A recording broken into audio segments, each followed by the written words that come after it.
Uthi ngibeka kanje uma wesifazane eshado yakhishwa kubo. Yeah. Ayophila kubondoda. Yeah, Ayophila nendoda. Awuthi uma ushadile uqhubeka uhlala kini. Bayakubuza nokukubuza ukuthi ufunani la wena ngoba ushadile. Futhi uyakhishwa nasendabeni zefamily yakho yakudala. Umuntu yakhuluma bese bethi wena awusesiwona wala ekhaya. But buka ke i-distortion eyenzakalile ayisenzeki le nto even nje nasemshadweni nasezweni. Umuntu uthe eshadile abekhuluma indaba zakubo ayolwela izindlo zasezakubo. Ayoba neshare entweni yakubo. Kodwa ngokokuma kaNkuluNkulu nangokwesiko kwakungami kanjalo. Wawukhishwa noma uyakhishwa kini wena njengomuntu oshadile bese kuthiwa wena usuyoba owakakhumalo manje. Uluza isibongo sakho, uluza ikini nehlobo zakho. Uluza indawo obuhlala kuyo. Uhambe uyohlala la kuhlala khona indoda, uthatha isibongo sendoda, uyohlala nefamily yendoda. Yonke into bayintsha nebandla libizwe ngalolo bizo ukuthi kufanele liphume ezweni kubo la comfortable khona la laliphila khona kudala liphume emthethweni yani yasezweni lizophila kuphi.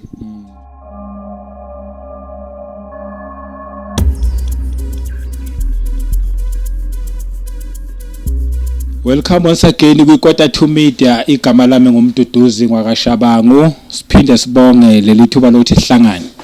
Ngibonge nje nawe futhi ukuthi uphinde uchoose le channel uzohlanganyela kanye nathi. La nje share indaba ezimnandi kuphela. Akukho kunye mangabe yaqala ukufika kule channel siyakwamukela sithi nje welcome. Velihlale ungasayindawo kuningi ozokufunda la ekhaya. Sibonge nje kwaba subscriber kakhulu kunina nonke nini subscriber niphinde nibukele again and again ama video siwapostayo niphinde necomment siyawabona ama comments enu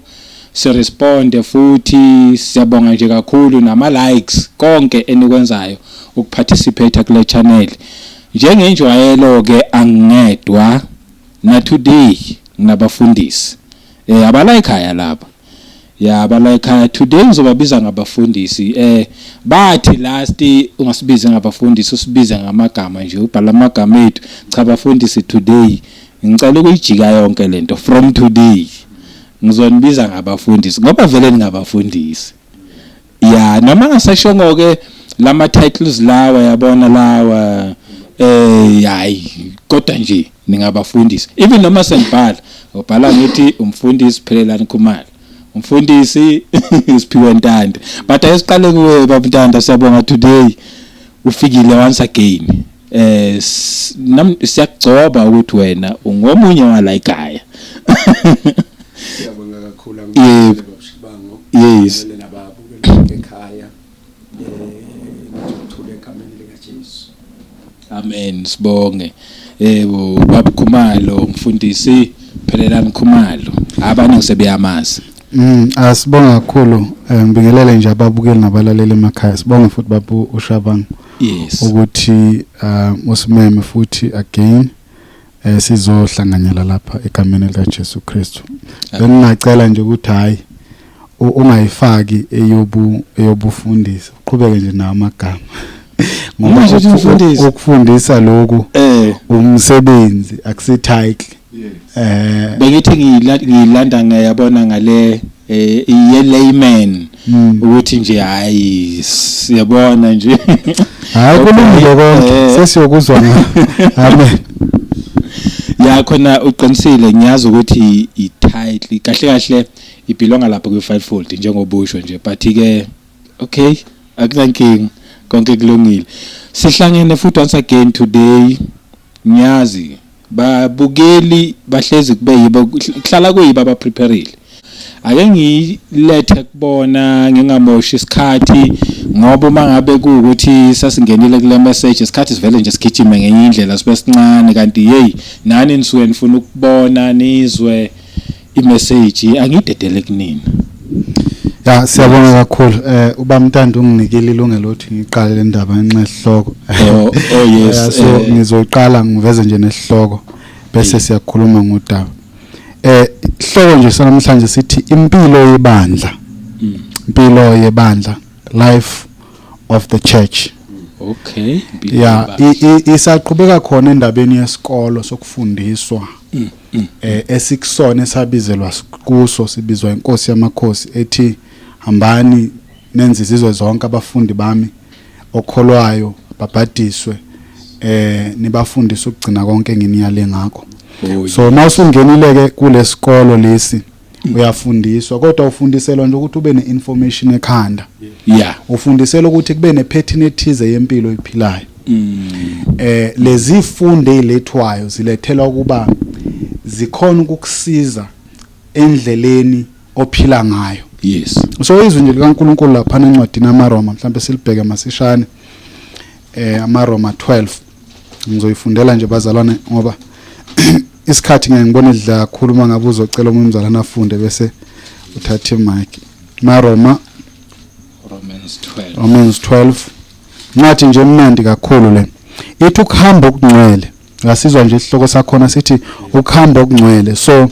la sibizelwe khona njengabazalwane ukuthi sizofunda sibizelwe ebungcweleni. uNkulunkulu nje ongcwele ufuna nathi sibe ngcwele.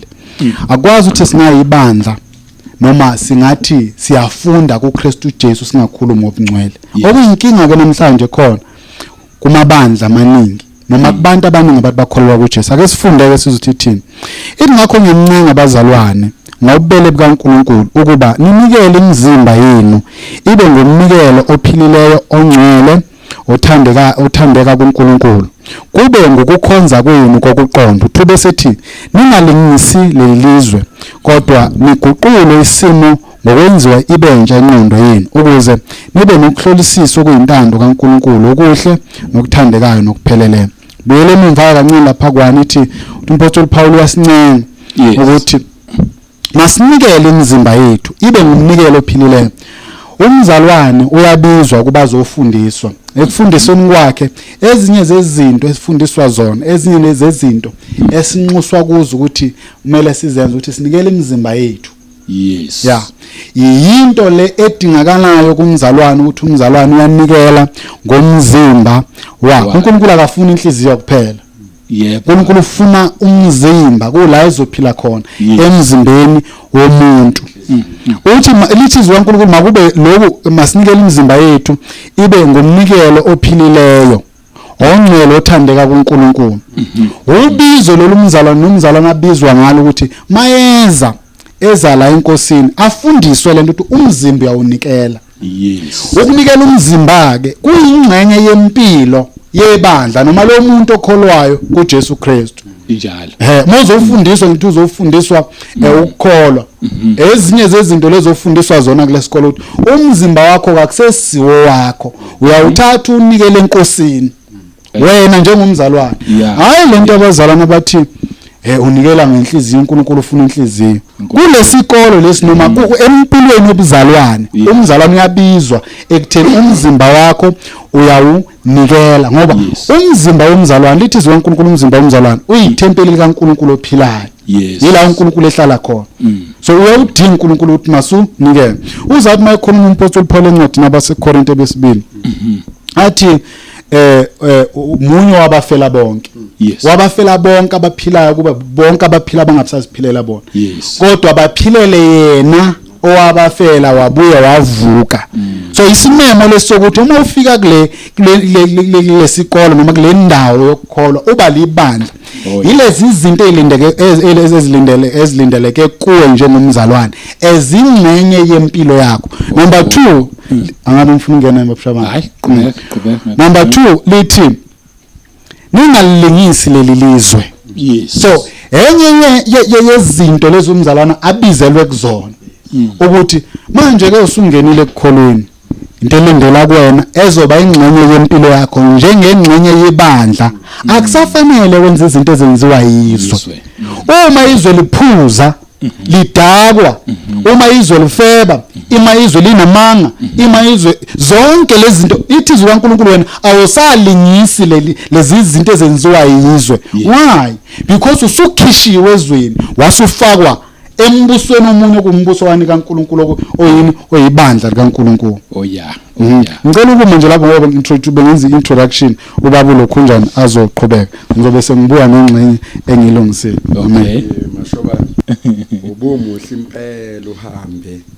phambili ngoba agijime nayo ilele khona impela impela sekuyimpilo yebandla phakathi esikoleni sekuyafunda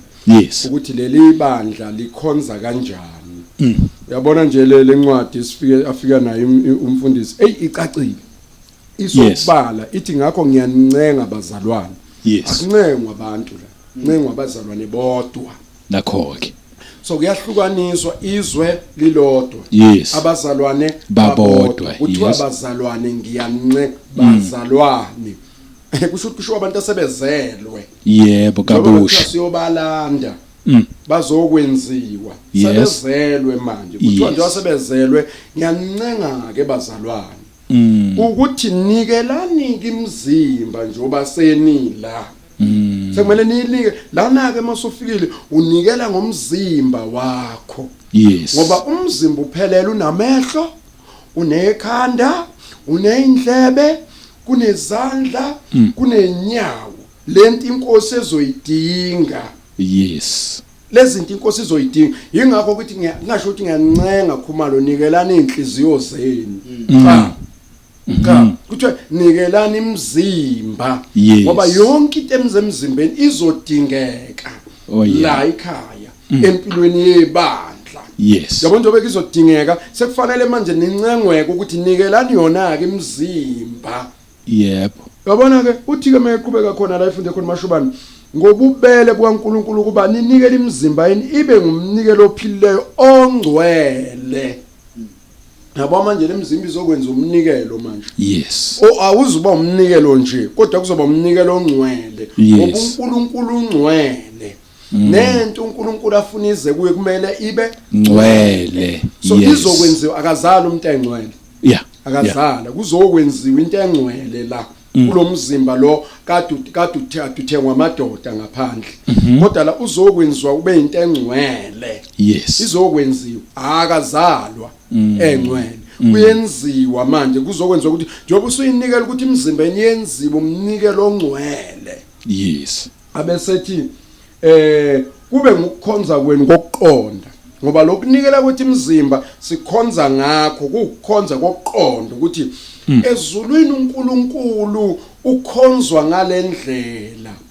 yobungcwele ukhonzwa ngalendlela so simi lapho kahle kahle abesethi ningalingisikizwe mase ninikela imizimba yenu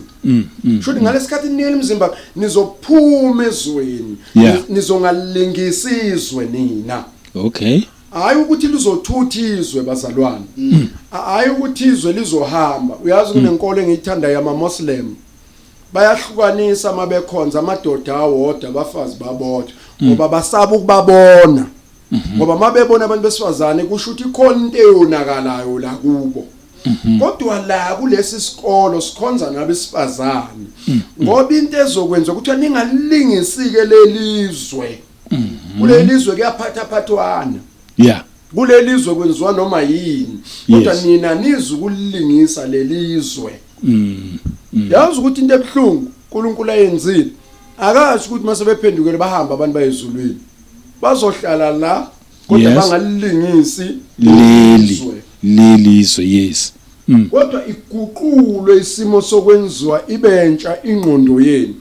inkinga yengqondo i-hard drive bayazi laba bama-computer ukuthi i-hard drive ingqondo ila kuprocesswa khona yonke into so kumele iguquke le ngqondo iyenziwe ibentsha izokhuluma izinto ezintsha izokwazi ukugcwala izinto ezintsha zasezulwini manje ngoba izinto ebeyigcwele kuyona eqaleni beziyingozi sekufanele manje kuguqulwe nengqondo ukuze umzimba lo onikeliwe ukwazi ukwenza lento onikelelwe yona udinga kuqale la kulungiswa i-hard drive ikonto engithanda ngodokotela bavamise ukuyikhuluma bathi la engqondweni akumele kube ngise ne drop lamanzi elingena khona uma kwenzekile kwanento echithekela khona noma igazi kudingeka ingqondo iqhaqhwe bese beyayiklina bakhiphe lelihlu legazi ngoba lithintela kungathintwa khona ngoba lengqondo idrive umzimba wonke once kwanaleli hluli uyahlanya umuntu ayikhohle ngoba izinto emele ngabe uyayicabanga leli hluli lithinte lapho so yiki ingqondo beyigade kakhulu odokotela nenkosi ithi ayiguqulwe ngoba kula kuvela khona zonke izinto neziyenhlizweni zivela la engqondweni processwa khona abe sethi nihlolisise okuyintando kaNkuluNkulu ningenzi nje konke kodwa ngihlolisisa kuyintando kaNkuluNkulu okuhle nokuthandekayo nokupheleleyo la esikoleni ke izinto ezenziwayo ibandla ke makuthiwa kukhulunywa ngempilo yebandla kushiwo ke leyo nto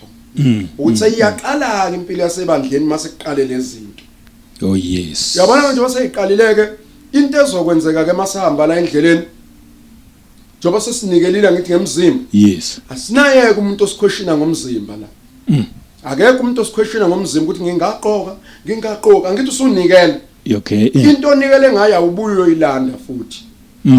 hayi khumala ngenza iphutha indlela enginikele ngayo ayisiyo angibuyisela 50 rand kulo 100 rand ngifuna ukusebenzisa sengicabange kahle awukwenzeki kubuyizolanda ushintsho yes ingakho singanayo ingxenye yakho ebasezweni nengxenye senkosini uma nje usunikele ngomzimba wathi inkosi nanku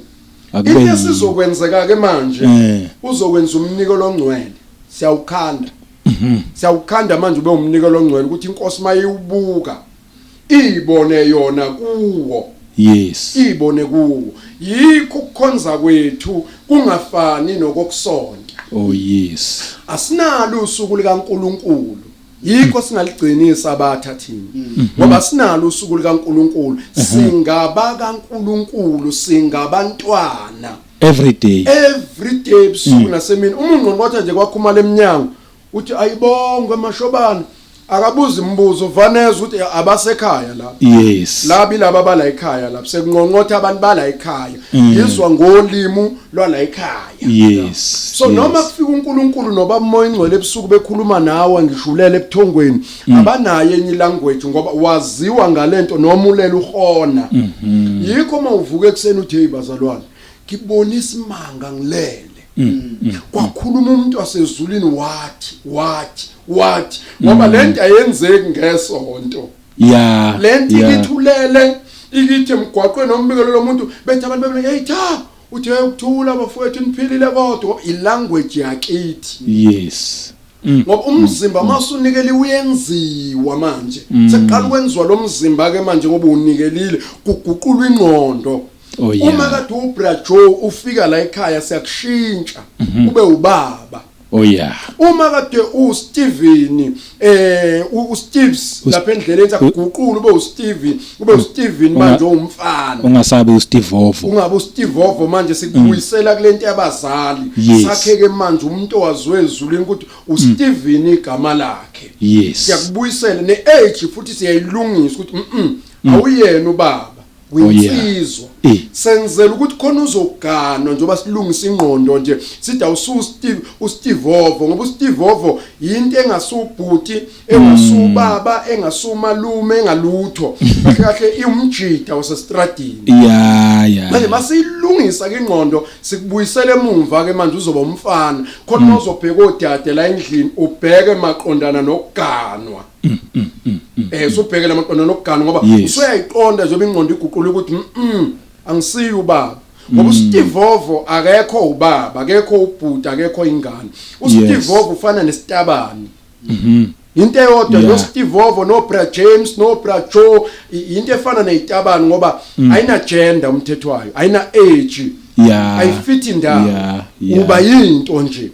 noSistoks abantu abangagugi isikhathi esiningi akabe umama akabe uaunt akabe ugogo umbize ngogogo uba necala umbize ngeaunt uba necala uhlezi nje usisi udogs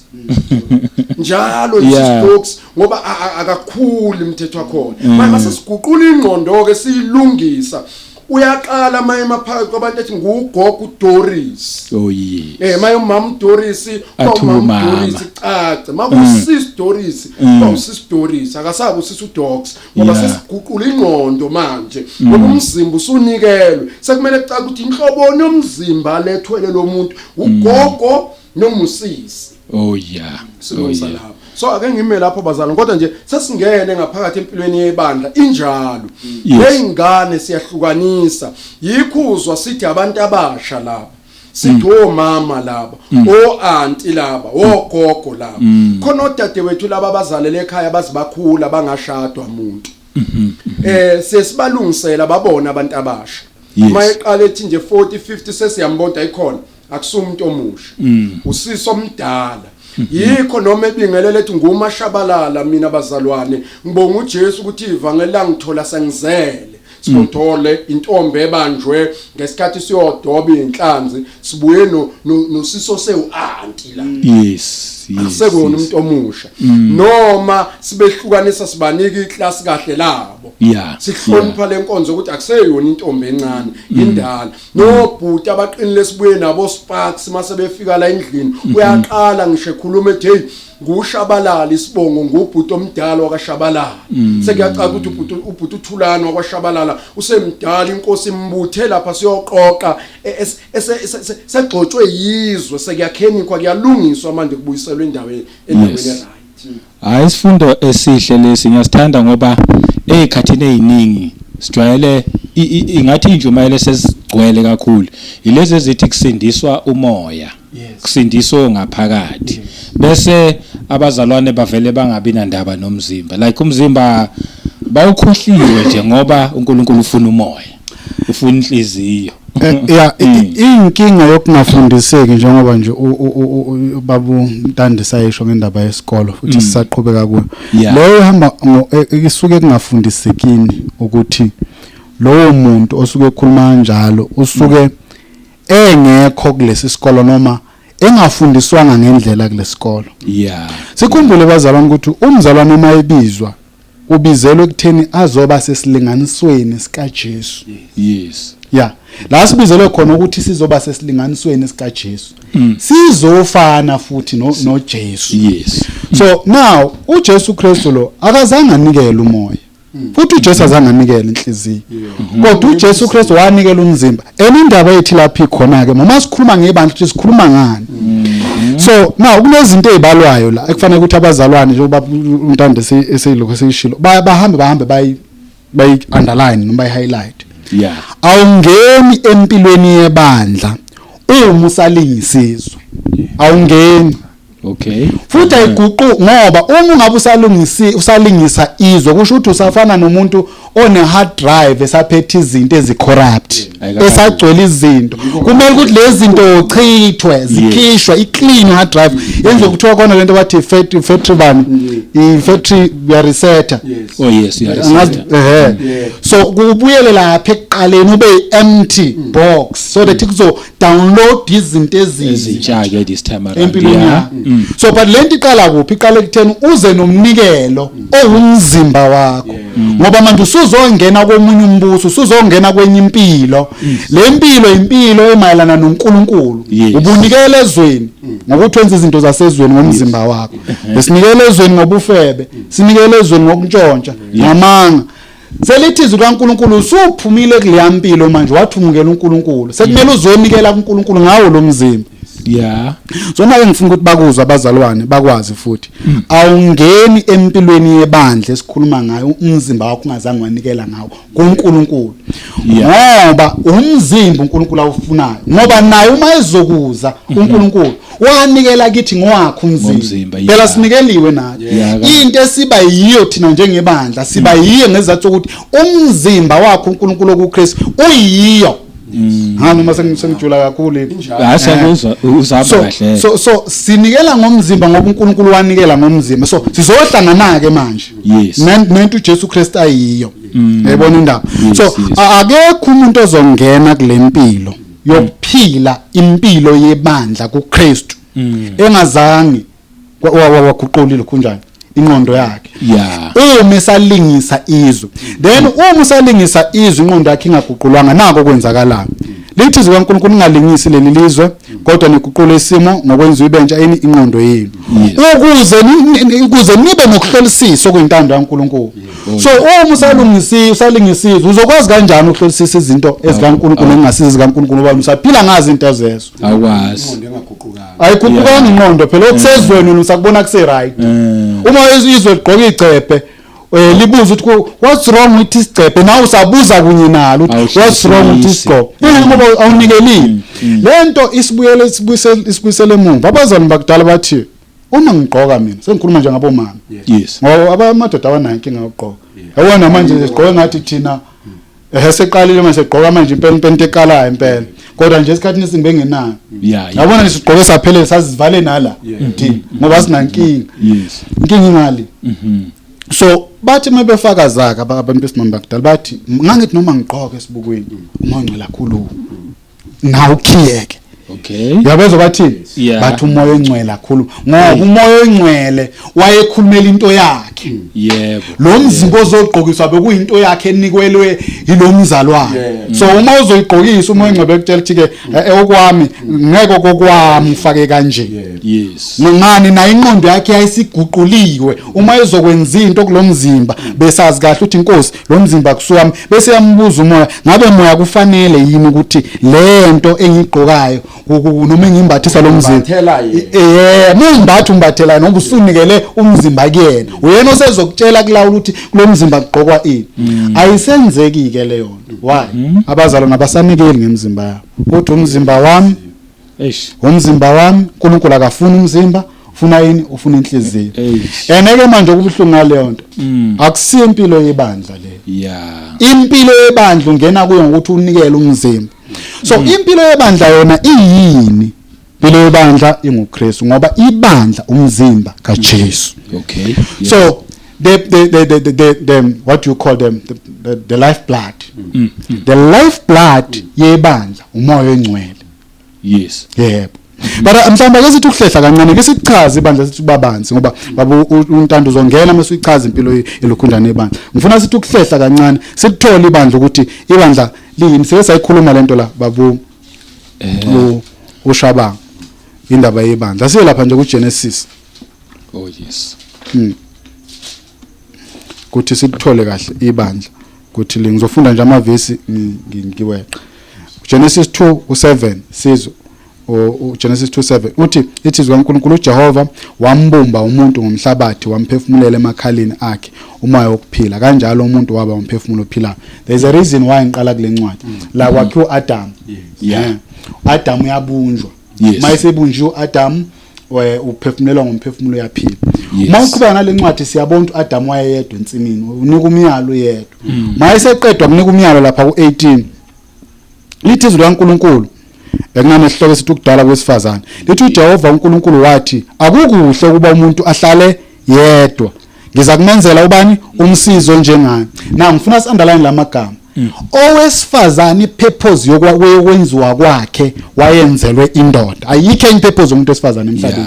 uNkulunkulu amlethela yona uNkulunkulu umuntu mayemenza umenzela ini umfanekiso wakhe uma esomenzile umuntu wambeka indoda ikhona ensimini yes usethi akukuhle ukuthi indoda ibe yodwa kodwa uzoyenzela ini umsizi onjengayo ene lowo umsizi siyazi ukuthi wena uwani owesifazane owesifazane udala ukuthi azosiza indoda kunala ngiyakhona mayelana nebandla ngalento bese lithi ke mayiseqedile lapha na ku22 ngiyeqa abazalwane sengijaha kakhulu lapha asiqala ku21 lithi uJehova uNkulunkulu wamehlisela ubuthongo obunzima walala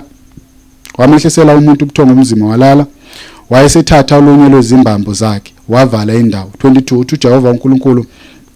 wakho wesifazane ngobambo abelithathile kumuntu wamnyisa kubani kumuntu wayesethi umuntu lo useyithambo lana lamathambo ami nenyama yenyama yami uyakubizwa ngokuthi uyindodakazi ngokuba uthathiwe kuphi endodeni 24 ngalokho indoda yakushiya uyise nonina inamathele kubani kumkayo baya kuba nyamanye so ibandla liwumzimba kabani kaKristu ibandla lomlobokazi kabani kaKristu njengalokhu uEve umlobokazi kaAdam nebandla lenziwe kanjalo kubani kuJesu u24 la uthi ngalokho indoda yakushiya ubani uyise nonina inamathele kubani kumkayo baya kuba nyamanye indaba yami lapha ikhona lana ke alibi ibandla umzimba lona ngokwalo ngaphandle komzimba kaJesu alibi mele libe nyamanye libe nyamanye but before lizoba nyamanye kufanele livele kuwo umzimba kaJesu yes ngoba noEve uthathwe emzimbeni kabani kaAdam so nebandla kuphuma emzimbeni kabani kaKristu so uKristu unikele ngomzimba uthi nathi masinikele ngomzimba sekhishiwe kuEve kodwa kuthiwa kuphelele kutheni sekhishi uzoba independent kuthi uzobuyela kuyo inyama kaAdam ngoba egcineni sikhishwa kuKristu singabakho uKristu sizosiza yena uKristu kodwa uthi egcineni sibuyele kuye siyobanyamanye siyohlanganyela naye uKristu kuwo futhi lo wamzimba Oh yes. So manje kunalento esele kubaza ukuthi abalazi ukuthi ibandla liyini. Ibandla lomzimba kaJesu elivela emzimbeni kaJesu ukuze lizobuyela kuwo futhi umzimba kathi lisebenzele yena uJesu. Maningi amavesi akule alukhunjana akhuluma ngalento kodwa ngikafuna ukungena kuwo kwamanje. Ngicela nje ukuthi ngimnike ubaba uNtanda kathi ukuqhubeka. Kodwa bengifuna nje ukuveza bakushaba ngothini ngakuwe. Okay. So far mina engisakubambile ngena khuluma indaba yokuthi ngenenza isilinganiso sokuthi kudala ebethu umuntu mangabe ethi yaqoka akhuluma umoya engcwele ayishintshe mangabe ukuthi ayilunganga ayishintshe lonto leyo kade seyiqokile. So engikutholayo ukuthi kithi kule generation yamanje the reason uNkulunkulu angasakhulumi kule generation is because this generation ayimnikanga umoya engcwele lo mzimba ophelele. Ukube beyimnikeze lo mzimba ophelele naye ngabe ucomfortable ukuthi alokhe ekhuza lapha alungise lapha ncome enze konke okufanele, but manje akasakwazi ukwenza konke lokho ngoba ibandla lanamhlanje lithe umzimba wami. Naye akasena ndawo ke manje once wathi umzimba wami naye akakwazi ukuziphoqa phela. Usiphili choice but ke asiqhubeke nayo. Mhlawumbe ungena mhlawumbe before ungene babu Ntanda ngiyaxolisa nje. Asibheke nansi incwadi laphana kuMarko chapter 8.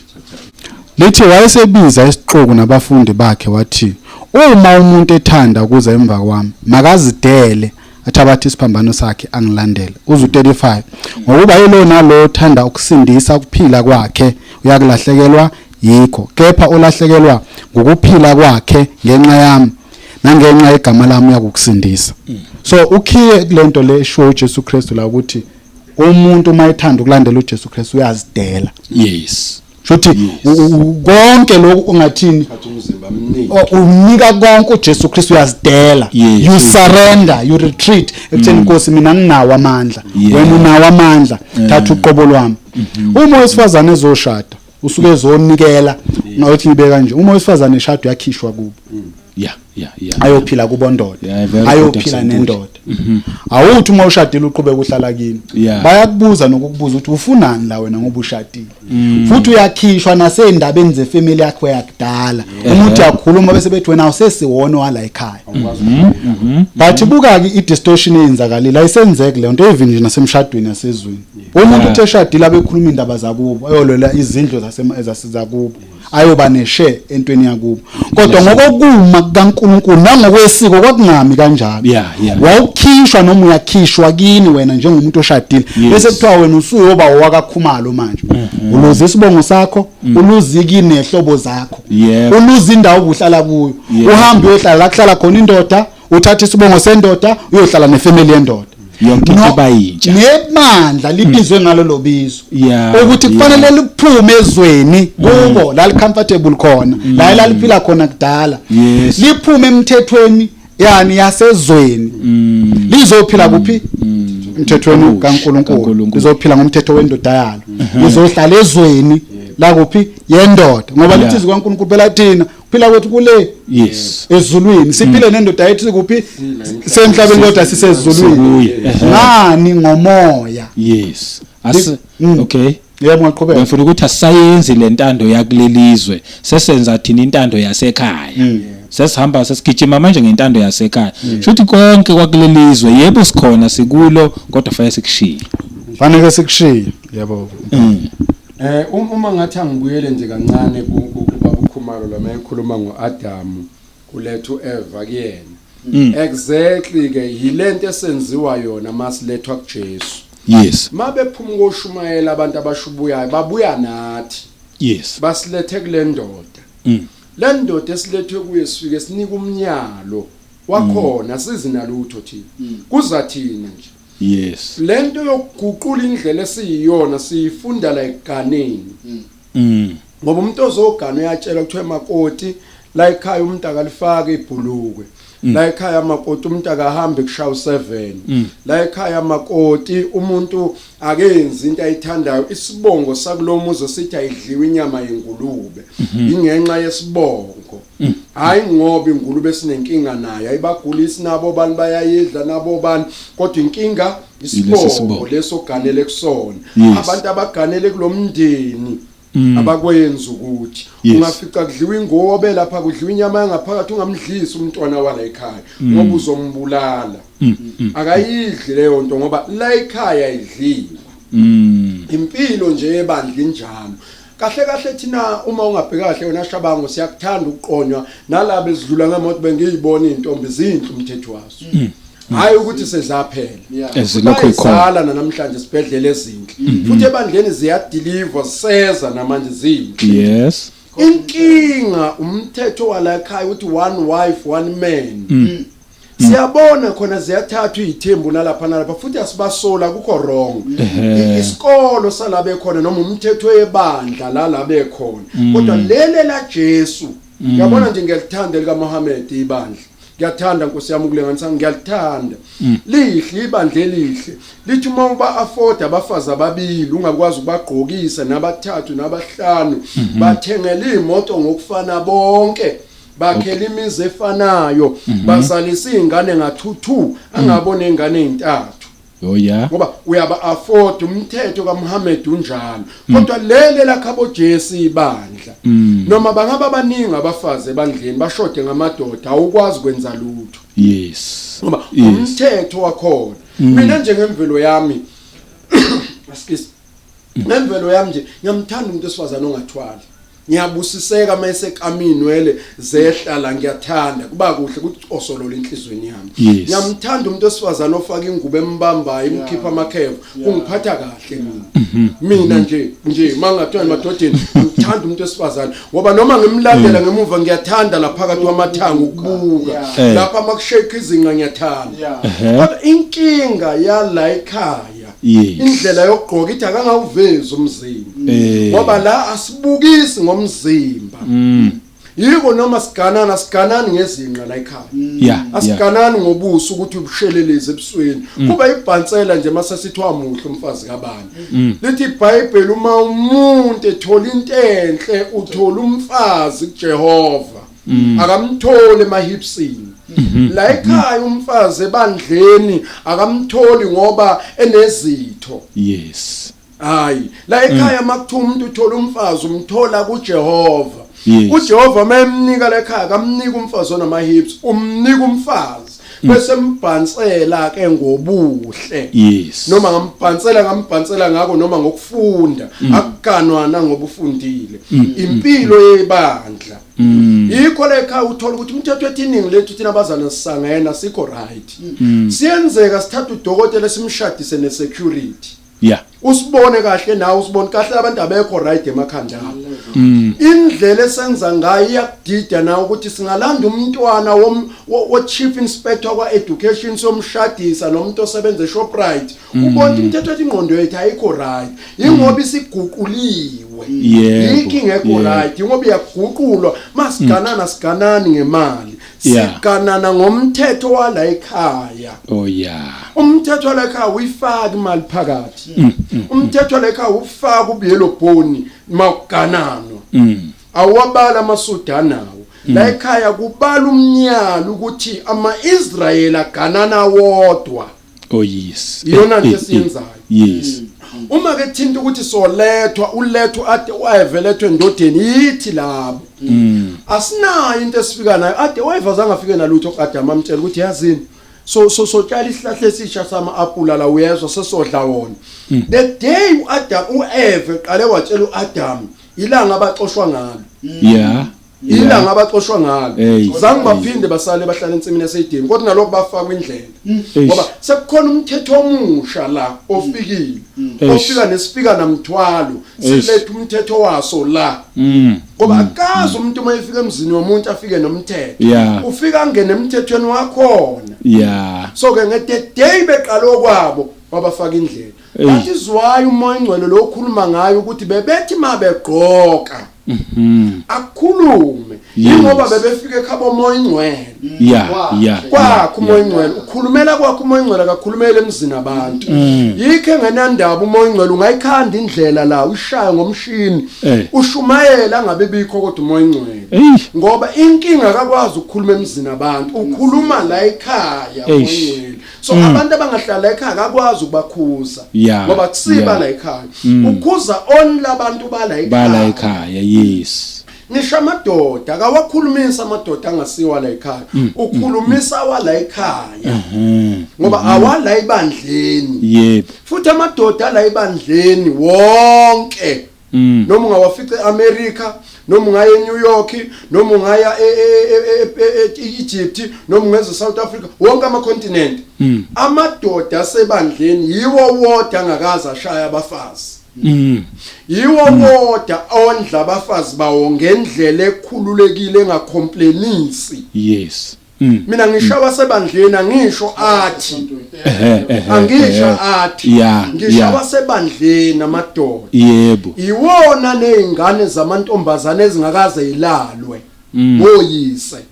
iwona ofica ingane yentombazane igone esifubeni kuyise ngoba mayithanda umuntu wesilisa uyibuza ukuthi ufuna ukugana umuntu onjani iyakutshela ukuthi umuntu onjengawe ufuna ukugana umuntu wesilisa ofana nawe ngoba mawuyibuza ukuthi yini ithi indlela othanda ngayo umngakho uma wami ngifuna indoda enje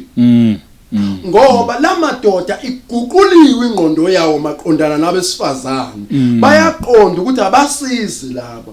umsizi unendlela atrithwa ngayo uyakwazi nokubonga indlela akwenzele ngayo ukuthi ngaze ngadla amakhekhe amnandi ngaze ngalala kamnandi ngaze nganamapijama noma imali ikhishwe uwe kodwa ngenxa yokuthi umsizi umuntu okusiza uyabonga ngayo yonke nje into ayenzayo ubonge nangezingane lezo ngiphezo ngoba bengeke ngithola ukuba kulethwanga wena yikho thina sikhumbula nama birthday yabo ngoba siyazi ukuthi umsizi lo sekunezingane ngenxa yakhe wathwala ingane ithwalela mina ayikazi ibizwa ngesibongo sikanini ibizwa ngami kodwa izalwe uye bithelwe uye yikho sibonga naye yonke into abasenzela yona ngoba abasiza abalethu so umuntu olethiwe uvamisa ukuthola ama benefit la elethwe khona ngenxa yezinto azenzayo sinjalo ke thina njengebandla yikho uPaul egcizelela ethi umshado umfuziselo webandla noKristu ngoba kusuke kuyophephthizwa impilo yasezulwini yikho umuntu mayesefikele bese siyamtshela ukuthi njengoba ususebandleni asidebate la ibandleni uma ufuna ikole debate awumane egate ungaqalaza uzohlangana debate kuthatha umnyalo la ekhaya kuphela la ekhaya amendwa noma usuyibishop awulamenda izwi likaNkuluNkulu akwenzeki nesigungu saba amendi ba amendizwe kune bible engithandayo nje kuthola nikelelwa ubaba umsholozi ukuthi libhala ngenhlanhla ngilifundi mina futhi ngofa ngalifundanga ngoba la amendwa so into engahlanganisela utho noNkulunkulu angihlanganisi lutho na mina laba abantu bepolitiki ngibahlonipha ngokwepolitiki angibahloniphi ngokuthi banemali engakanani izwi likaNkulunkulu liyizwi likaNkulunkulu benemali uma bona bengekho la kuleli bandla bebona ama mistake encwadini yakithi angikwazi ukuphila nalabo bantu mina ngoba lento ayinayo imistake iphelele ulimi la lunjalo lavela ezulwini uMoses ahlala noNkulunkulu kwangathunywa ingelosi wathi uNkulunkulu abadibane bobabili entabeni bazohlala u40 days kunencwadi azoyibhala idinga 40 days akhuluma uNkulunkulu abhala ukhumalo uma kubhala uMoses uyakhuluma uNkulunkulu uNkulunkulu ethi bhala ukuthi ifebe singaphandle kombuso ubalo nelungelo lokushintsha leyo nto akekho ngoba kukhuluma uNkulunkulu lapha entabeni uyabhala uMoses ukhumalo njobe eshumayela nje akayishumayeli ushumayela lento eyabuya noMoses entabeni ebhaliwe manje akakwazi ukuyishintsha leyo nto ubani oyiamendayo ngoba sikezwe umuntu obiziwe kwathiwa kuyohlalwa na entabeni usethe uNkulunkulu eyiamenda leyo so iamendo abantu abangaphandle kwebandla baamenda into yebandla ikwazi ukwenzeka leyo nto ingakho ke noma seyitolo siyothenga amabhayibheli sesiyawabheka siyawabheka nama edition ukuthi edithwe nini liedithwa ubani sithola ukuthi ukhona yini ebandleni uma engekho ebandleni ngiyakhuza kubaza ningayithengi into ekhandwe loyo muntu akayona ingxenye yebandla so into yomuntu ongekho ebandleni asifundisi la sifundisa into yebandla nomuntu osebandleni okukhuluma umoya ingcwele kuye and umoya ingcwele munye ngachaza ukuthi waka TV odlala izitori omunye lo like akadlala izitori uma ekhuluma kuweshabangu ufakazisa ngokukhumana mina bese ngithi ku amen ngoba osithathu uthi amen loqala umoya ingcwele uyakhuluma afakaze la bese ngithi amen kunjalo sesingayenza ngoba uyiqinisekisile uNkulunkulu uyenzeka thatha umuntu oseAmerica amfake ku TV ngoba imedia yayisebenzisa uNkulunkulu noma ingcolile athi khuluma la ku TV nginabantu abahlala eSouth Africa angeke bakwazi ukuza la bazofunda lento engifuna uyifunde yebala batshele yona kanti wena Shabangu awusuyikhulumile umoya ingcwele ekutshele yona seyiyafakaziswa kimi ngibuka iTV ukuthi hawu kanti uNkulunkulu usho ngempela lento nansi so ke ibandla makukhulunywa ngalo liphelele lodwa alinayo umuntu ovela ngaphandle azongena kulona asikho ngithi sifundiso ngisho sodwa noma ngaye eBible school ube uprofessor ube ubishop awungeni la ebandleni uma uphambana nomyalo so simi nje lapha lento sokukhuluma lo icacile ukuthi kulethwa thina okwesibili kuloko akhulume ngako maqondana nokuthi thina abazalwane ingqondo yethu yaguqulwa ukuthi thina usuguquliwe asitshelwa wena awumemezeli kubantu nami ngisindisiwe akekho umuntu ongazi ukuthi ngabhabhadiswa awusitsheli thina lokho thina sibona umbhabhadiso usebenza kuwo siwubonto ubhabhadisiwe lona kubhabhadisiwe nangenqaba bathe ntambama kunephathi kwaba nizoqala ngo9 wathi amaphathi engiwahambayo agcina ngo2 emini angiphuma sekushayele sasikhathi hayi ngoba nginenkinga yokungayi ingenxa kaJesu othi abazali abahlonishwe simbona ubhabhadisiwe lo okwesibili uma futhi kuthiwa hayi nawe ungaba neboyfriend eyodwa noma ungaba negirlfriend eyodwa sizwa ngayo umuntu obhabhadisiwe eseveza izithelo zombhabhadiso enqaba izinto ukuthi noma mkhokheli uye uganisa izingane zabantu uqondanisa uthi nange complexion niyafana kodwa la ibandleni asikwenzi siqala lapho thina ukubona umbhabhadiso uma usasitshela nje ngawo ayikho into esingayiphawula so bengiphawula kulezi zinto babukhumulayo ibeka zisobala ukuthi lana ebandleni kuphila impilo yakhona la ekhaya noma unganemali yonke yokuthenga amathayi ongayigqoka umsombuluko kuzigoshaya isonto ukhululekile ulifaka ngaphansi ithayithi underwear hayi like ukhululekile ukuthi ungawathenga siwabona nasocingweni uwanekile kodwa masiwagqokile sikuboni like inkinga nje yala yebandla inkinga yebandla sikhululekile sithenga zonke izitoro ezodwa sigqoka ingubo ezifanayo bamangala ukuthi umamba nisambone wathenga amathayi kodwa sikaze simbone egqokile inkinga yebandla ukuthi iyagqokwa kodwa ayibonakali nenkinga yethu ke futhi ngisho ukungena embhedeni ngoba singena ngezwi isho kuyokhandwa abantu ngoba lithezu lenkosi ngizaleleni abantwana kusho uNkulunkulu yingakho abantwana bebengazalelwa emkhukhwini womfana entshontshiwe intombazana yingakho engazalelwa khabo umngani wakhe emtshontshele ePitoli lana uma kuzozala umuntu la ebandleni yithi esiba ufakazi ukuthi ngenani nibabili nivala umnyango niphume senibathathu ngoba nifakwe yithi ngemvume kaNkulunkulu ukuthi nivalele nivuke senibathathu ngoba lento eniyoyenza yilento esho uNkulunkulu ethi zalanani anizaleni nje ngendlela enifuna ngayo kodwa kwenzeka la ebandleni kuphela ngaphandle sazo kwakhona futhi la ekhaya into ephoqa ukuthi ushade ingoba sisuke sizokunika isibusiso sikaNkulunkulu sithi uNkulunkulu bavumelene laba babili usezoba khona kuNkulunkulu kungahlukaniswa umuntu bese ke nakha kumndeni nephambili wala ibandleni nabantwana futhi bethu ngiyacicizelela abafana nabanye abantwana noma ezinye ingane ezikhululekile ezethu ziyigqila ngoba lithezu lenkosi nabantwana benu Moses konke ayikhuluma kufaka uthi Faro ngiyayicelela weMoses ngoba seniyahamba shiya ingane lezi uthi cha so khonza uNkulunkulu nabantwana bethu uthi hayi okay ngcono ushiya imfuyo kongcono uthi hayi sohlabela uJehova nangemfuyo yethu uthi okay ngoba niyala ke nemfuyo ngenzela okulula kuhambani nje nithi ukuba qamama nakhe lapha ngizonibona uthi cha siya la uNkulunkulu ethe asiye khona asidecide thina sidecidelwe ukuthi sizoba kuphi senzeni lapho inkinga nje ebandli lapho manje yikho aminye imibuzo singayiphenduli ngiyangibonga nje ukhumalo ngoba unesibindi yasiphiwa uNkulunkulu uyaphendulana ukuphendula lento ngoba ngikwazi ukudebate into yakithi nomuntu ongasiwa kithi yebo yabona nje abantu bakweNtanda kwenzeka isidebate nabantu bakwaShabalala nayidla imbuzi sidla imbuzi nalidlika bathi asilidlika singena lapho mina nje ngikudebate namashayi ukuthi ayidlelani ikati ayidlelani inja ngoba ngilona ishayi na mina so indaba zala ekhaya angidebate nomuntu ongasiwa la ekhaya ngoba kwakodwa sisodwa sidebate siyaxoxa umfowethu mayefika nodaba ethi inkosi ithe uthi abuyisa umnyango ubuyisa umnyango yabo nje osebuyisa umnyango ushaya ucingo kubuzwa lento efika nomfowethu ukuthi iyaziwa yini emazulwini aphendula amazulu sibheke phansi la athi ngiyayazi leyo nto yenzeni ikhona ezwini bese sihlola ngombhalo sithola ukuthi njalo afakaza omnyathi inkosi yaqinisa kunjalo ngoba la ekhaya mawufika nento sivane nje thina sishaya ucingo siyibuze kumnikazi webandla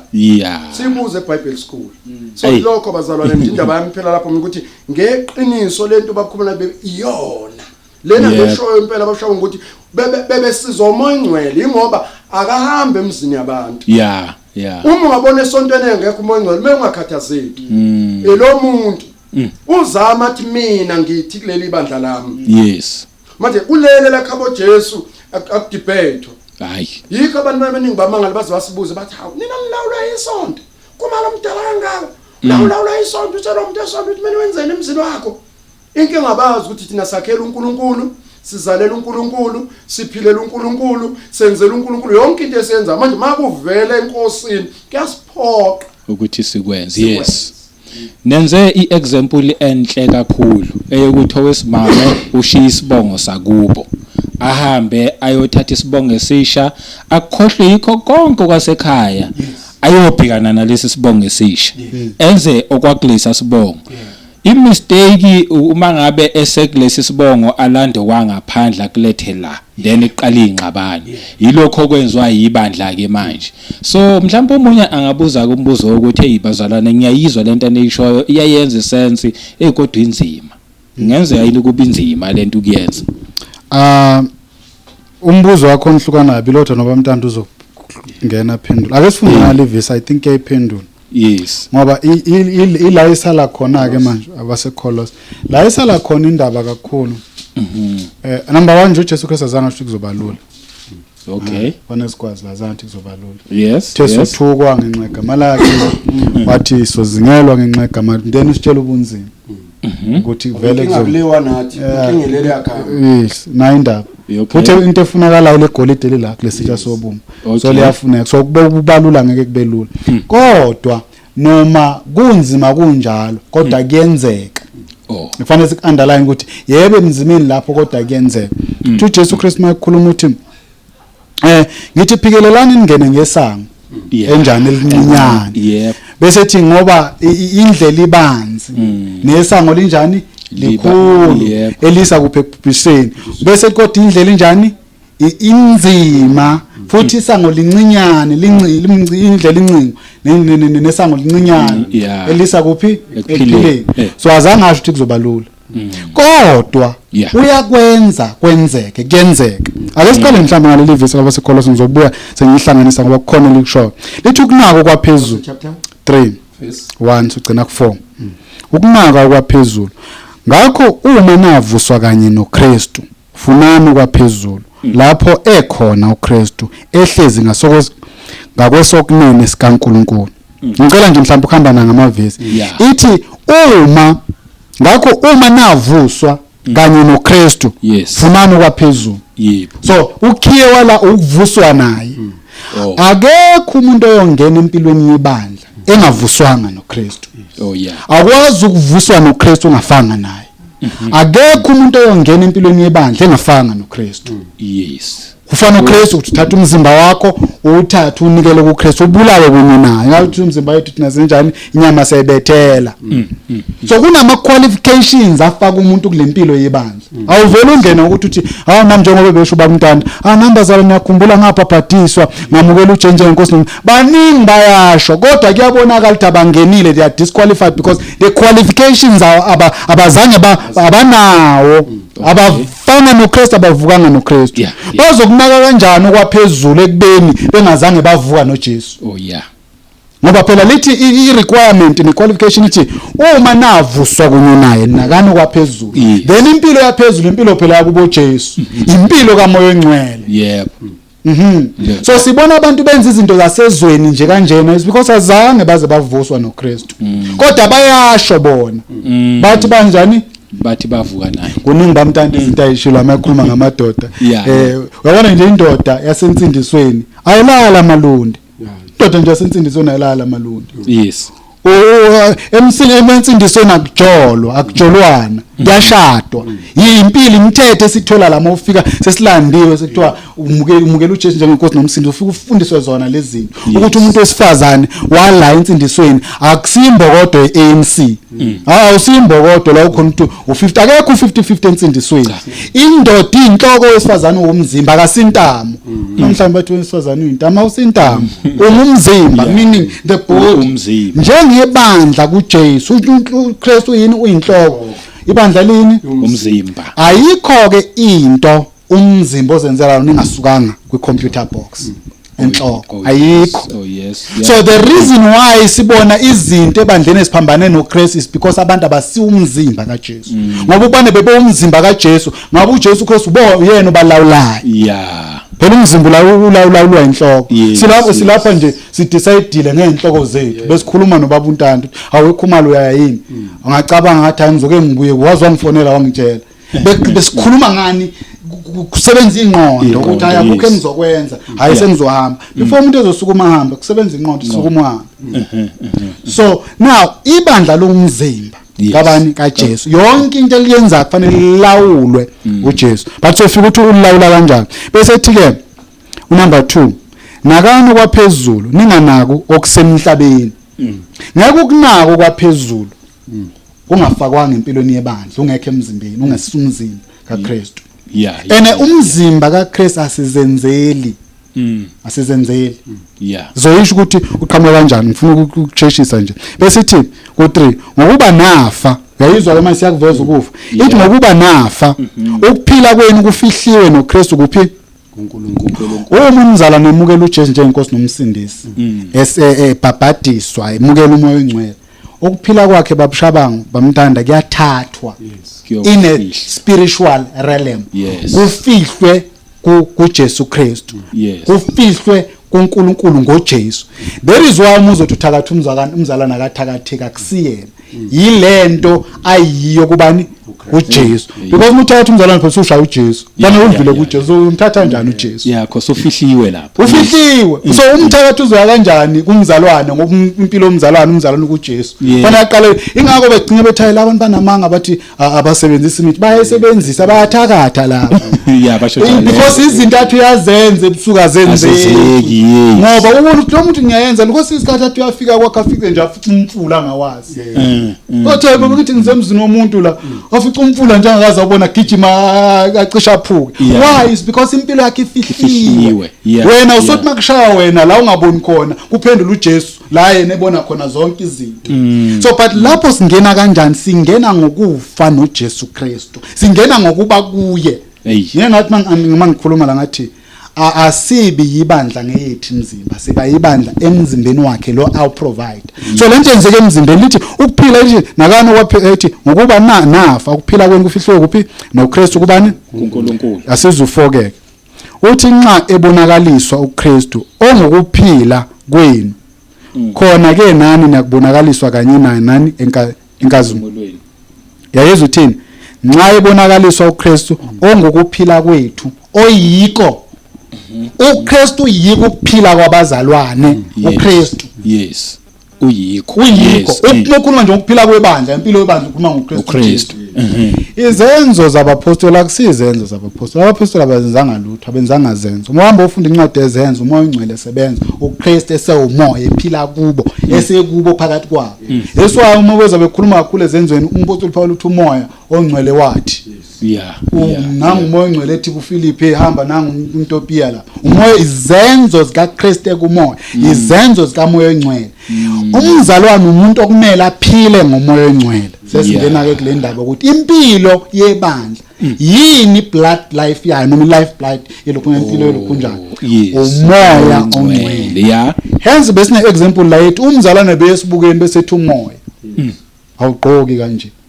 Understand? Because impilo yomzalwane asiyeni kuyo bazalwane akahamba umzalwane ngokuhlakanipha kwama degree awafunde university njengoba namhla sesifakela izifundiswa ekukholweni athi umuntu mina ngine doctorate theology akahanjwa ngama doctorate ase university la kuhanjwa ngomoya ongcwele. Uma umoya ongcwele ungenawo uphuphuthekiswa nawo ama doctorate theology. Le akuseyefundiswa le abantwana bakaNkulunkulu abazoholwa asiyengikuyo lapha na kumaRoma 8 sifunde nje uverse u10 uthi uma uKristu ekini umzimba uthi mhlambe ngithi ulo u9 uthi kepha nina anisenyamini kodwa nikumoya. Uma umoya kaNkulunkulu ehlala kini kepha uma umuntu engenayo umoya kaKristu loyo kasiye owakhe. Ngiyayikhuluma lento ngikhuluma kwenye video lapha ngathi akekho umzalwane akekho umuntu oba umKristu ngaphandle kamoya ongcwele. Uyayizwa indaba nayo iyafakazwa la kodwa ngiphinde nje la ithi kepha nina anisenyameni shuthi esikhishiwe kuphi umzalwane umuntu okhishwayo enyameni. Therefore uqinisile wemntana ngakudebate ngezinto zenyama ukhishiwe enyameni uzokhuluma uthini? Abantu abasesalwela izinto zenyama abantu abakuyinyama manje kubuhlungu balelo izinto zenyama endaweni errong ngoba le i-platform kamoya. Le ibandla nje platform into kamoya bayazophazamisa. That is why abantwana sibona sesidebate kangaka sivuselwe thina ama debate ilabantu abangene ngasese abantu benyama. Fanele sikhuze manje sifana nobaba ogada umndeni wakhe ukukhona ongenayo lokungahambi kahle makuzongena umfana efuna uqhoboza amaqanda kuqondiswa uthe umfana ufunani la ngoba isibaya sami lesi. Abantu benyama bangenile enze sikhuluma ngegcebe ekukholweni baleli verse leli makukhuluma maqhubeka lithi uma umoya kaNkulunkulu ehlala kini kepha uma umuntu engenawo umoya kaKristu loyo akasiwa.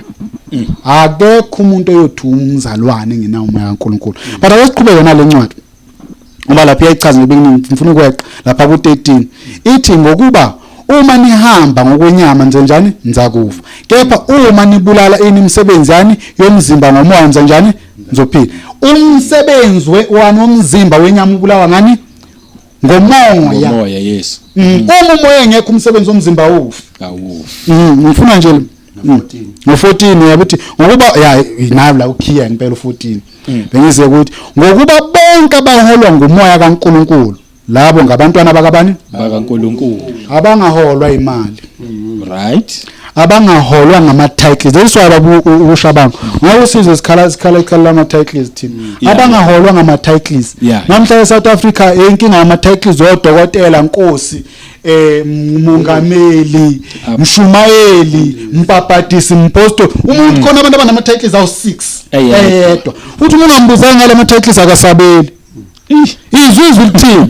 ngokuba bonke abaholwa ngumoya kaNkulunkulu labo ngabantwana bakaNkulunkulu hayi abaholwa ngama degree asema university hayi abaholwa imfundo. Okukhuluma kahle bamntanda wathi thina la sinayo ummeli kholo nje sinayo ummeli asinalines thina sinayo soma business. Mawungene ekukholweni ungene endaweni yabantwana bakaNkulunkulu. Wathi siqhubeke nale ncwadi sizwe ukuthi thina u15 besethi ngokuba animukeliswanga umoya obugqila ukuba ninjani nibuye nesaba kepha namukeliswa umoya wobuntwana esimemeza ngaye sithi aba baba. Wonke umuntu noma ngabe ummeli udokotela upresident uyini uma usuzongena la ebandleni uba ngumntwana kaNkulunkulu ulingane nabo bonke abantu utshelwe into eyodwa futhi usubmit entweni eyodwa eshomo. Yes. Awuzi nokwakho ukuthi mina ngifundile sengiyibona ngendlela ungena lento kulento bese umukelisa umoya ngawo osho ukuthi awusesuse ngumntwana kaNkuluNkulu unemali awunamali ufundile awufundanga ukhuluma njengabanye ngoba obusayo noholayo munye umoya iproblem enkulu ke ukuthi manje sibe nalenkinga esinazo impilo ebandla engatholakala abantu abasaholwa umoya angivale ngale verse abantu abasaholwa umoya and iproblem enkulu the life blood of the church umoya engcwele umoya engcwele ngeke alikho ibandla nje Jesu abantande ekhuluma ethi uma ubona abazalwane behlabelela umoya engcwele ngeke ungamangali abasiya baNkulunkulu nezwi lisho njalo uthi umuntu engenayo umoya kaKristu akasiwa la khona umoya kaKristu angekho khona akusibandla likaKristu singabangamemeza ke ngoJesu ngicela lapha kuJohn 16 bangamemeza ngoJesu abantu bakhuluma basho labagcina bayamemezela nje ukuze kuthu ngowebandla likaJesu Kristu udinga kube nomoya engcwele okuyinto ke lahlekela abazalwane namhlanje cela ufunda nje verse 13 John 16 verse 13 kepha nxa esefikile yena umoya weqiniso uza kunuholela kulo lonke iqiniso ngokuba akakhuluma ngokwakhe kodwa lokho akuzwayo akukhuluma anibikele akuzwayo iyaqhubeka lencwadi kodwa naye ilukhunda nendaba yami lapha ikhona kepha nxa esefikile yena umoya wani weqiniso number 1 umoya wani weqiniso akhuluma amanga umoya akahlangana nezinto ezinamanga once kuba namanga uyathulela abukela ngoba akusi territory yakhe le yes usufunda noJohn 14 ufunda verse number 26 okay John 14 verse 26 uthi kepha umduduzo umoya ongcwele ubaba ayakumthumela egameni lami uyakunifundisa konke anikhumbuze konke engimtshele kona bayokufundisa ubani umoya engcwele angani ubufuna ufakazela wena yebo yileyo nje ngifuna ukuthi sihlanganise okay into eyodwa yonke le indaba inkinga umoya ngoba imibuzo kaBabushabango uthi bayakwazi kanjani ukuyiphila lempilo silethe impendulo ukuthi uyiphilwa ngani lempilo yes ngoba impilo yokuba usikhotheni iphilwa ngama drugs impilo yokuba usikhotheni iphilwa ngeglue impilo yokulala emgwaqweni iphilwa ngokudla emgwaqweni impilo yokuba unondindi iphilwa ngokudayisa umzimba ifidwa lokho ikona kudla kwayo ekudlayo idla ukuthi ifanele ube semadodeni ematragini ngoba impilo yakhona leyo yes yebo cha uma lo bengakuvini okay uzongena ngiyithanda indlela ophendula ngayo la ku13 seyiqhumanisile lokhu no14 ithi kepha nxa esefikile yena umoya weqiniso uza kuniholela kulo lonke iqiniso umholi makuthiwa into ehola ukuthi uyayilida njengoba kumele usabangolela ilandela wena oholayo kulempilo yebandla uzibe khona moya engcwele nansi into elahlekela abazalwane ene into eyinkinga angeke uzufinyelele kulazini iqiniso umoya engcwele ngoba ulithi uza kuniholela kulo lonke iqiniso asizwe no14 uthini u14 lapha ngo20:26 kepha umduduzo umoya engcwele ubaba yakunithumela egameni lami uyakunifundisa konke anikhumbuze konke nganitshela kona uye futhi osikhumbuzayo asibeki into siyakhunjuzwa siyaholwa siyafundiswa uyu umoya yes sinenkinga ingaka nje namhlanje sekunizinto esikhuza kwangena abantu bafundisa basusa umoya engcwele ku position yakhe bengena la ebandleni yalahleka impilo yebandla kufanele ibandla liholo umoya kaNkuluNkulu yes uma liholo umoya kaNkuluNkulu uzolazi iqiniso umoya engcwele ayikhuluma enye into uJesu Kristu mayeza akazanga nomusa kuphela weza nomusa neqiniso ibandla liyini ibandla liyindlu kaNkuluNkulu ibandla lithizwe kaNkuluNkulu liyindlu kaNkuluNkulu bese lithi liyinsika lani nesekelo seqiniso yes ibheke kanjena ke lento inhloko njengoba ikhona inensika yayo yini insika yenhloko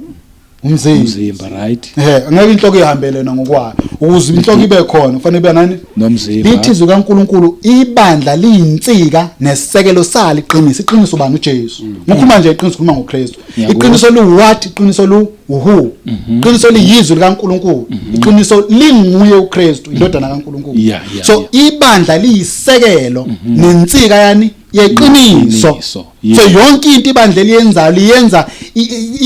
lisekela leqiniso yebo kunjalo impilo ke ibandla uma ngempilo yebandla nje ukhuluma ngomoya engcwele umholi philisa abazalwane iqiniso kuphilwa nje iqiniso there is one okwathola amanga okujola ngoba emjolweni umjolo impilo yamanga ila ethi umuntu khona ngiyakuthanda kodwa zingaveli ithelo zothanda umuntu umthandi uyamthatha umakhela umuzi umshade athi umuntu ngiyakuthanda lala nawe akuhlafuna njengeshepisi akukhafulela lapha ngaphela ushukela ngoba impilo yamanga ayitholakala lezo zinto ebandleni ngoba kuphila iqiniso la uma uthi ngiyathanda uthi ngiyashada ngonje umuntu wathi ngiyakuthanda uthi sengifuna ukuzovela kini ngoba ngifuna ube umngami sakho umuzi ngithanda futhi uma ngabe lithi nje asinikwanga umoya wobugwala kodwa sinika umoya wobuntwana ngoba manje ihamba ibuyele kumuntu ongenalutho afike ebandleni engenalutho athola amadoda anotho adrive imoto ezinkulu ezilapha yabona nje anamabhizinisi amanye kodwa yena manje ufika akanalutho kodwa uholwa umoya and manje onjalo kufanele aphinde naye angabi yigwala afika bewumntwana alandelele liqiniso uma ngabe bayaphuma endleleni laba bahlonishwayo abanjanjani lona kumele azi ukuthi mina ngiphiwa ngomoya wobugwala yebo banezimali zabo banezinto zabo kodwa mina ngiphiwe lo moya wobuntwana shuthi ngizawuqondisa makumele ngiqondise ngoba ngilona igwala ayicha mahle kakhulu lamavisi ake amazi nje ukuvala ke manje isikhathi vele hayi sesigijimile lesi uba ukhumala ukwenze konke mfundisi yikho ngithe umlekelele ngalelizwe ngoba sikho la ekuncintisaneni ukuthi ubanokhuluma kangcono ukuthi nanga lamazwi avumelana kulento ayisho inkinga yethu nje umoya engcwele lesi sikolo nje wasitshela umnikazi waleli bandla sehamba wathi uzosicelela umoya engcwele inkinga nje la ekhaya umoya ongcwele futhi yonke into esikhulumayo nesikubuza nesikuzwa sikulalele ngendlela asilaleli wena sifuna ukuzwa ukuthi umoya ukhona yini kule ndaba uma ngekho umoya engcwele sinenkinga iBhayibheli leli ekuthiwa iTestament elisha libhalwa abapostoli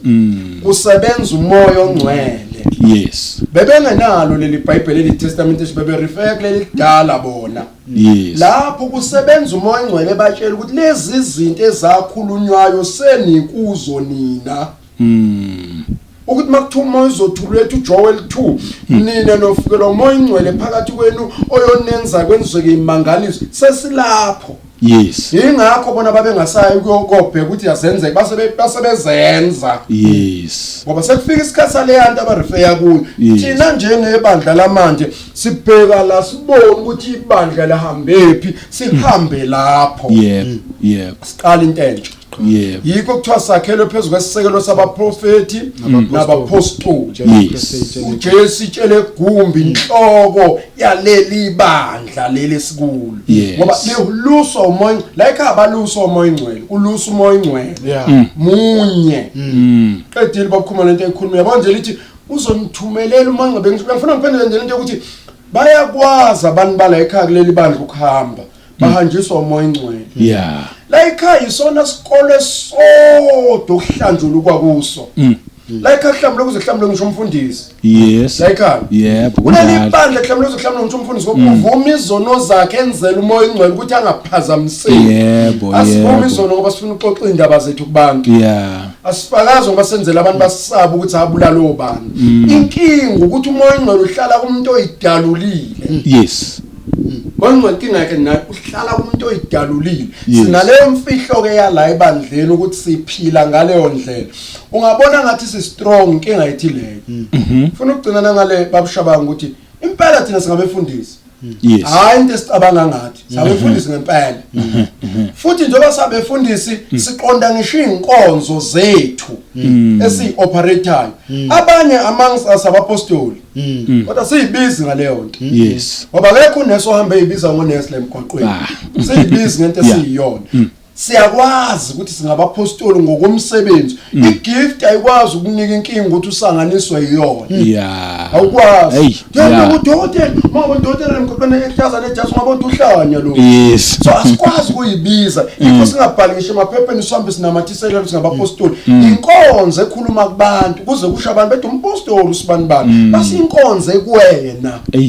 hayi wena ukuthi ngiyinkonzo ukuthi kodwa khona ngokuphela singabefundisa impela akuyona lento esingayisabiswa umuntu ethi kunevesi elithi ngabiza umuntu ukuthi mfundisi mina ngamtshela ukuthi ungaphinde ubize umuntu ngokuthi baba ngoba uthi uJesu ningabiza umuntu ngokuthi baba usezulwini ubaba ngakho ngifuna amagameni nonke nibizwe ngamagameni ikhehla umfana nonke ngoba kusezwini ngabiza umuntu afundisa impela kusezwini nenkosi ukuthi wanika abanye abapostoli abavangeli abaprofeti akashonga ukuthi sekwamagama abo umsebenzi ababela wona akekho umuntu ohambe kuthiwa supervisor lemgwaqweni supervisor benenje ushabalala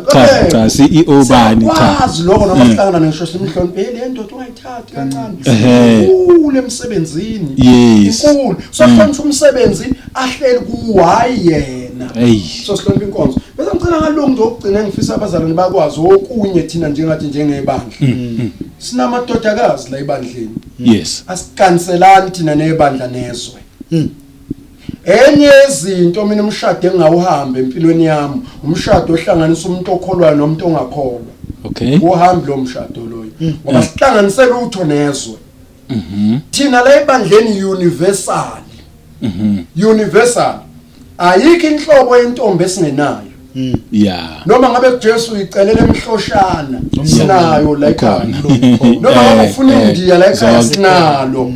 kodwa uganwa la ebandleni awuphumi ngoba uIsrael nomIsrael ngoba lithi akasekho umJuda akekho abezizwe usho asinalo indiya asinalo ikhalathi kuyagananwa la noma ngabe ufuna emhlophe kwitiza intombi khona ukuthi nje asiphumi sohlangana nabezwe ngamani ugibela indiza ubheke pheshe uyofuna umhlophe kodwa kulibandla akuphunywa leyo nje nezinsizwa zakithi asilande ezweni silethe la ebandleni asigcwalisi ngenxa yezwe la lana umuntu uza kuJesu umshado uthola kuJesu awumlandeli ukuzomshada umuntu la asifuthumeze abafana sibafuthumezela amantombazane kholwa kahle khona uzothatha la kholwa kahle khona uzogana la lana nje uza kuJesu clean phela lapha indaba yethu bese umshado uhlangana nawo ke la ekhaya ngoba siyagana impela hayi kuzwakele awugcina babukumali phethe nje lokho kushilo babu uShabangu mawuthi uthandamazi la uthi asimukeliswa ngomoya obugwala okuba sesabe into yenza ukuthi kube nalobugwala obuvelayo is because of ukungabi khona kamoya engcwele abona into yenza ukuthi manje sibone ukuthi usibanibani noma sihloniphane kwelana ngokwezikhundla zasezweni because asekho enkonzweni kamoya angeke uma sikumoya zize igqame nokugqama nemoto esidriver ngeke masikumoya kugqama ukuthi ngokhuluma ukhuluma ngabameli angeke kugqama ukuthi ngokhuluma ngoNtando ukhuluma ngodokotela ngoba singena sazana ukuthi njengoba sila sonke siyalingana singabantwana bakaNkulunkulu lento yokungabi nawo umoya ongcwele iyenze salahlekelwa ukuzazi ivalue yethu thina singabantwana bakaNkulunkulu hayi benkosi yaseDubai angazi ukuthi ngayibeka kanjani lento kena umajini eDubai kodwa thina lithi zikaNkulunkulu singabantwana bakho uNkulunkulu kena umajini uNkulunkulu izintana anazo uqhubeka kancane besifunda ngalokho njani ngamaRomans izikhulume lapha ithi sizindlalifa zombuso kaNkulunkulu kanye noKristu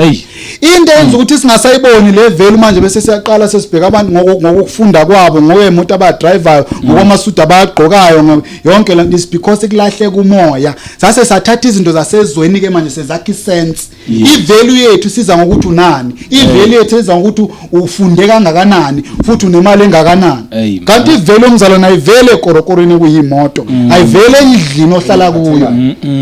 ayivele emalini nayo bank ivele ekutheni wena ungumntwana kaNkulunkulu uzelwe ngale makukhulunywa ngabantwana bakaNkulunkulu igama lakho liyavela ila ivele yakhe ivela khona umoya kaNkulunkulu uthi uJesu Kristu mayekhuluma sengivala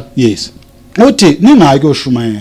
tarry in Jerusalem up until you receive power from on high injalo inki angeke uhambe endleleni yokukhola ungazange umukelise umoya ongcwele uzoba igwala vele waphika wazwakhala uPeter umoya ongcwele ungakafiki ke uzohamba manje ungena la uba intimidated abantu abanemoto enkulu so uyaqala manje uzama indlela zokufana nawe ube nale uzuntshontshe because ungena endaweni wrong wangamukela umoya ongcwele kufanele ukuthi ugcwalise ngawo ini amandla incwadi yokugcina ithi Abapostoli sebeshumayelile balapha umuntu egameni kaJesu bayashayo. Oh yes. Kwathiwa ingaphinde nikhulume egameni kaJesu Kristu. Lithi ngendlela abaphendula ngakhona lapha encwadini yezenzo. Lithi bebona isibindi abanaso bazi ukuthi bayimfundani babengafundile abantu abangafundile nje base beyaqonda ukuthi labantu bebekade benoJesu because uJesu indoda yesibindi ngoba enomoya engcwele ongekesaba uJesu Kristu ngicela ukuvala njalo baba nesibindi kwabona badlala naso isibindi ngamagwala bahambe kuthatha zonke izesezweni esidumiso opresident nama politicians because silahlekelwe umoya engcwele asekho empilweni yebandla indaba I know zamnandi indaba sibonge abafundisi sibonge kakhulu nisherile bazalwane emakhaya I'm sure uzwile mhlambe ukhona ubumamele nje akwakamamukela uJesu Kristu bowucabanga futhi nokuthi le ndaba ayikhulumayo that's why ngingekho kuJesu ngoba inzima indaba yokholwa uzwile ukuthi cha akukho nzima